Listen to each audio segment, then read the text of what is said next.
मित्रों, पंचांग के अनुसार भाद्रपद मास शुक्ल पक्ष की सप्तमी तिथि को यह व्रत आता है।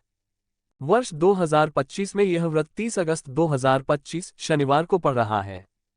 मित्रों, कथा से पहले आप सभी को हम इस व्रत का महत्व बताते हैं, जो भगवान भोलेनाथ स्वयं माता पार्वती को बता रहे हैं। हे पार्वती, इस व्रत का महत्व इतना महान है कि जो स्त्री या पुरुष इसे श्रद्धा से करता है, उसे संतान सुख की प्राप्ति होती है। पहले से संतान होने पर यह व्रत संतान की रक्षा, दीर्घायु और सौभाग्य देने वाला है। इस व्रत में देवी संतति मातेश्वरी की पूजा होती है। हे देवी, अब व्रत की विधि सुनिए। भगवान शिव माता पार्वती को बताते हैं। व्रती प्रातःकाल स्नान कर स्वच्छ वस्त्र धारण करे। घर या मंदिर में कलश स्थापना कर संतति मातेश्वरी, भगवान सूर्य व भोलेनाथ यानी मेरा पूजन करे। सप्त धान्य 7 प्रकार के अनाज और 7 पत्तों का विशेष उपयोग करे। फिर एक पाटे पर दूबे की एक चूड़ी बनाकर उसकी हल्दी कुमकुम अक्षत से पूजा करे। कई स्त्रियां चांदी की चूड़ी बनवाकर भी पूजा करती है, पर हर किसी के पास इतने पैसे नहीं होते हैं, इसलिए हरी दूबे से चूड़ी बनाकर पूजा करते हैं। इस व्रत में चूड़ी पूजा का विशेष महत्व होता है। व्रती दिन भर उपवास कर संतान सुख, संतान रक्षा और परिवार की समृद्धि की प्रार्थना करे। संतान सप्तमी की कथा सुनना और अंत में अर्जुन वृक्ष या पीपल वृक्ष की परिक्रमा करना या वट वृक्ष श्रेष्ठ माना गया है। संध्या के समय व्रत का उद्यापन कर ब्राह्मण को भोजन व दान दें। मित्रों, अब आपको कथा सुनाते हैं जो भगवान भोलेनाथ स्वयं सुना रहे हैं। हे पार्वती, बहुत समय पहले विदेह नगरी में राजकुमारी मल्लिका रहती थी। वह अत्यंत रूपवती, धर्मपरायण और सबकी प्रिय थी। विवाह के बाद वर्षों बीते, परंतु उसे संतान सुख न मिला।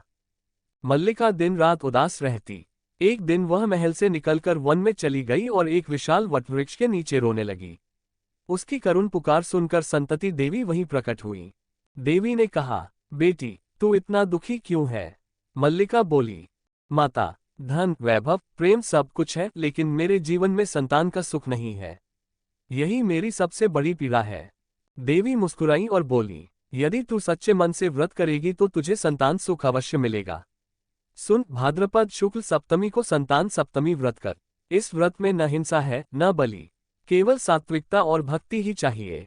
उस दिन तू वटवृक्ष की जड़ में जल अर्पित करना, उसकी परिक्रमा करना और संतान की कामना करना। वटवृक्ष ही संतान का रक्षक है। मल्लिका ने देवी का वचन माना। सप्तमी के दिन प्रातः स्नान किया, व्रत रखा और वटवृक्ष के नीचे जाकर पूजा की। उसने दीप जलाया, कलश स्थापित किया, सप्त धान्य चढ़ाए और पूरे मन से प्रार्थना की। हे संतति देवी, जैसे वटवृक्ष अजर अमर है, वैसे ही मेरे घर भी संतान सुख अमर बना रहे। पूजन के बाद उसने वटवृक्ष की 7 परिक्रमाएं की और संतान प्राप्ति का संकल्प लिया। हे पार्वती, उसकी भक्ति और श्रद्धा से संतति देवी अत्यंत प्रसन्न हुई और आशीर्वाद दिया। बेटी, तेरे घर एक दिव्य कन्या का जन्म होगा, जो रूप, विद्या और करुणा में अनुपम होगी। वही आगे चलकर हजारों लोगों का कल्याण करेगी। समय बीता और मल्लिका को एक पुत्री हुई। उस कन्या ने बड़े होकर विदेह राज्य को ज्ञान और धर्म से आलोकित किया। तभी से परंपरा चली कि जो स्त्री संतान सप्तमी के दिन व्रत करके वटवृक्ष की पूजा करती है, उसके घर सुख, संतान और समृद्धि का वास होता है।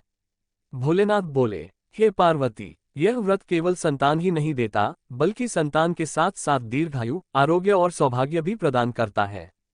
व्रत की सात्विकता ही इसकी सबसे बड़ी शक्ति है। संतान सप्तमी में वटवृक्ष की पूजा करने से परिवार की जड़ें भी उतनी ही अटल और स्थिर रहती हैं जितनी इस वृक्ष की जड़ें। मित्रों, वीडियो को लाइक करें और हमारे चैनल को भी सब्सक्राइब करें।